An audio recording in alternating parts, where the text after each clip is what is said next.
Es un placer saludarles en esta hora y poder compartir un poquito acerca de lo que es la historia de Dios de la profecía.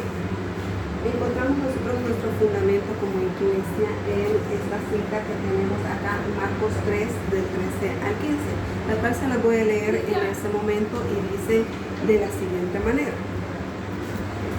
Después subió al monte y llamó así a los que él quiso y vinieron a él. Y estableció a 12 para que estuviesen con él y para enviarlos a predicar y que tuviesen autoridad para sanar enfermedades y para echar fuera demonios. ¿Qué es lo básico para nosotros acá? Es que hemos sido llamados, también que hemos sido establecidos y que tenemos un propósito, el cual como iglesia consideramos que está, el momento lo estamos tratando de cumplir.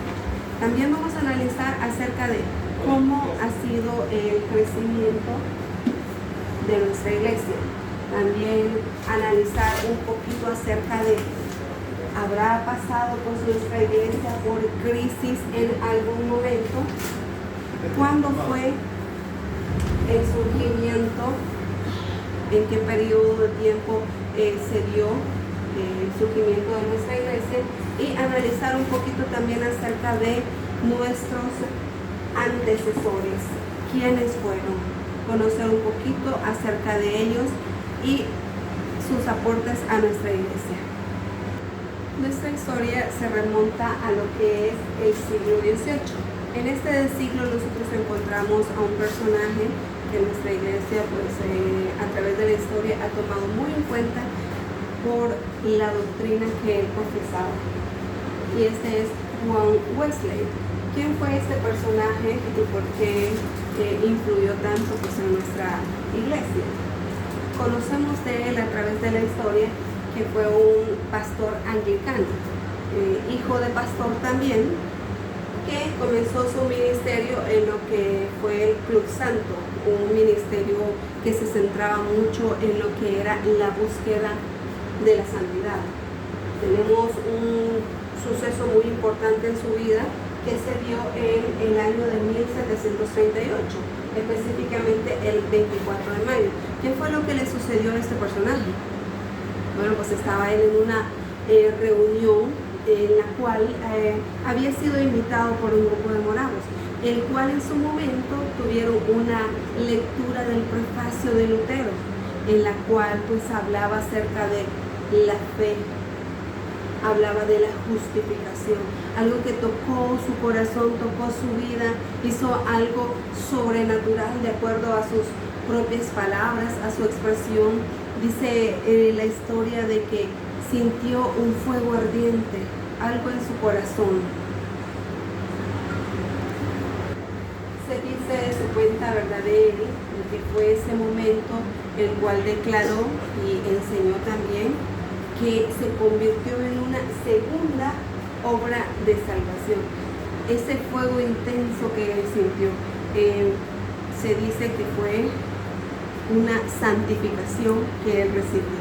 Así lo expresó él y fue determinado, escrito y enseñado a través de los tiempos. Pero también sucedieron periodos de crisis en su vida.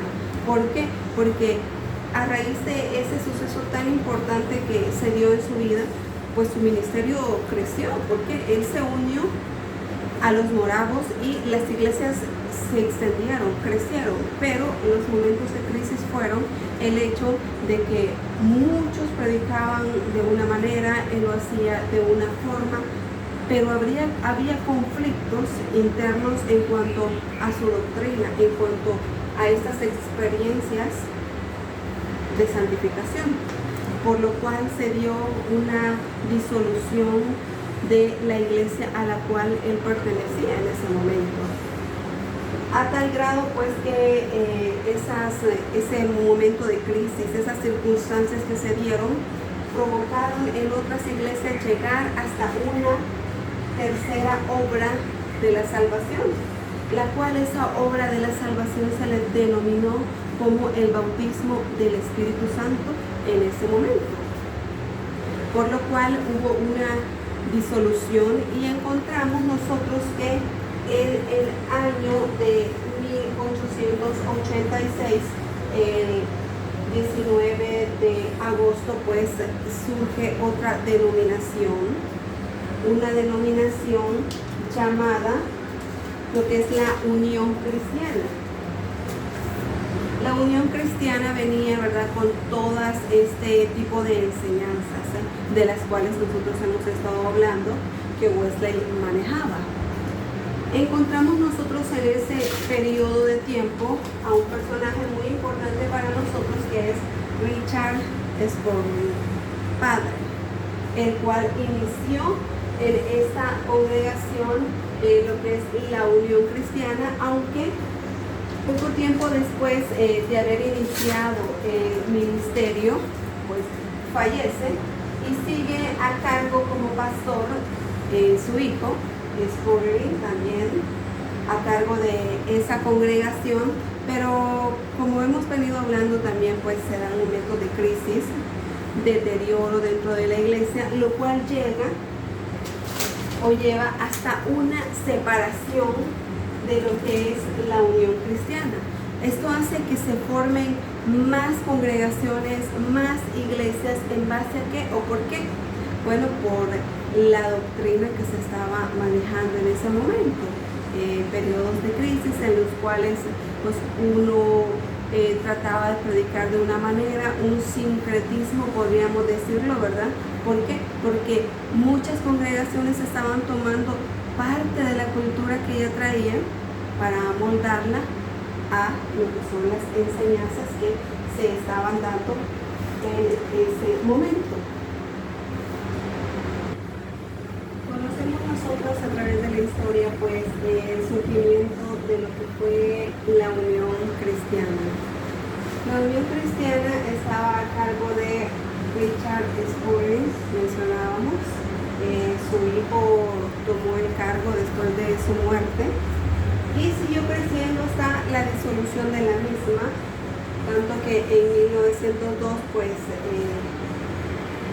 surgió lo que fue la Iglesia de la Santidad, un grupo aparte que ya venía liderando también Spurgeon, el cual tenía a cargo Brian.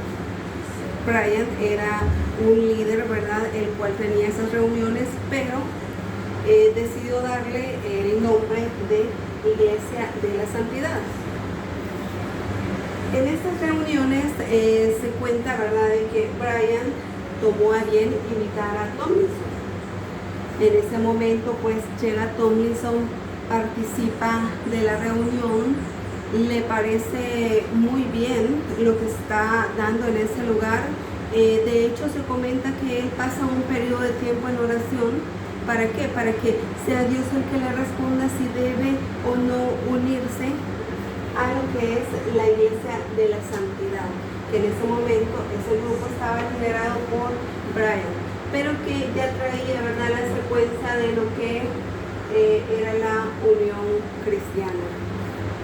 Posteriormente, porque nosotros conocemos de que este mismo día, después de la oración, siente Tomlinson que Dios le ha hablado y que sí le contesta que debe de unirse a lo que es la Iglesia de la Santidad, por lo cual toma la decisión de incorporarse y ese mismo día nos cuenta la historia de que lo hace miembro de la iglesia y de hecho también se convierte en pastor. Le dan el nombramiento en esa misma ocasión. Continuamos nosotros con lo que es la historia y a través del tiempo, el transcurso, ¿verdad?, los líderes notaron la iglesia fue creciendo. Era bastante notorio, ¿verdad?, el liderazgo de Tomlinson, a tal grado pues que en 1906 se realiza la primera asamblea en lo que es la casa de J.C. Murphy. 26 y 27 de enero se realiza lo que es la primera asamblea. Esto es en 1906. En 1907 se le da el nombre de lo que es Iglesia de Dios. ¿En base a qué? Bueno, leemos lo que es la cita bíblica, 1 de Corintios 1:2 y 2 de Corintios 1:1, en la cual pues hace énfasis a la iglesia de Dios. Esa fue la base que se tomó para darle el nombre de Iglesia de Dios en ese momento, cuando 1907. Posteriormente, nosotros encontramos en 1908 de que Tomlinson experimenta lo que es esa obra en la vida de él, esa lenguas. Él experimenta lo que se conoció en ese momento como bautismo del Espíritu Santo. ¿Cuándo fue? En 1908. Hasta esa fecha, pues, si nosotros logramos observar cronológicamente cómo ha transcurrido pues el tiempo, llegamos hasta 1908, donde él experimenta el bautismo del Espíritu Santo. En 1909 es declarado Tomlinson como supervisor nacional en su lugar, ¿verdad? 1909. Posteriormente nosotros nos vamos a 1911, donde se declara el bautismo del Espíritu Santo como una doctrina oficial. Un año anterior ya se había publicado, ¿verdad? Porque Tomlinson estaba a cargo de lo que eran las publicaciones de la iglesia en ese momento, pero hasta 1911 es declarado como una doctrina oficial de nuestra iglesia. Encontramos nosotros también periodos de crisis y hablar un poquito acerca de lo que fue ese periodo. Ese periodo de crisis surge en 1922. Entre 1922 y 1923 encontramos ese periodo de crisis, a pesar pues que la iglesia sí iba creciendo. Se dice que a esa fecha se contaba con 666 iglesias.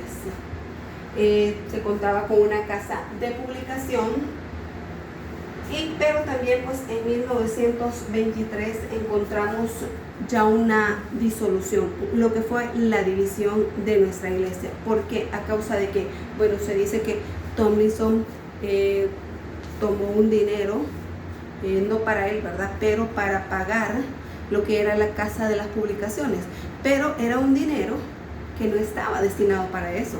Ese dinero estaba destinado para ayudar a los pastores, podríamos decir, de bajos recursos. Ese era el fin, ese era el destino de ese dinero. El problema fue que realmente no contó, ¿verdad?, con lo que es quizás la otra parte del liderazgo de la iglesia, sino que él solito pues tomó la decisión de cubrir esa necesidad. Creo que sí estaba bien, ¿verdad?, el hecho de cubrir las necesidades, pero es una buena enseñanza para nosotros, pues el hecho de que sabemos de que si contamos con un liderazgo debemos de tener nosotros a bien siempre participar de cada cosa que nosotros pues vayamos a hacer. Esa fue la causa básicamente de la división que se dio en 1923. ¿Cómo se dio esto? Bueno, se dice de que FJ Lee se llevó la mayor parte de lo que tenían de congregación en ese momento. Tomlinson la minoría, pero igual siguieron adelante a tal grado pues de llegar a tener una buena cantidad de miembros. En 1943 encontramos nosotros la muerte de Tomlinson. En ese momento su hijo, M.A. Tomlinson, toma el cargo y continúa con lo que es la visión de su padre. En 1952 encontramos nosotros que por medio y a través de los tribunales pues es sujeta a la iglesia ¿a qué? A tomar el nombre de Iglesia de Dios de la Profecía. Ya con la disolución que se había dado en 1923, cada uno, ¿verdad?, de las partes que se habían retirado se hacía llamar Iglesia de Dios. Pero con la separación, pues nuestra iglesia tenía ahí un apelativo, ¿verdad?, que era bajo la supervisión de A.J. Tomlinson. Y ese fue el distintivo que se manejó hasta su muerte. Después de su muerte, pues obviamente tenía que cambiar porque ya no estaba bajo su supervisión. Lo que le distinguió pues fue la dirección de lo que eran las oficinas nacionales en ese momento allá, que ahora son pues nuestras oficinas internacionales. Esto es parte de nuestra historia de Dios, de la profecía a nivel internacional. Es todo por el momento, nos vemos en la siguiente clase.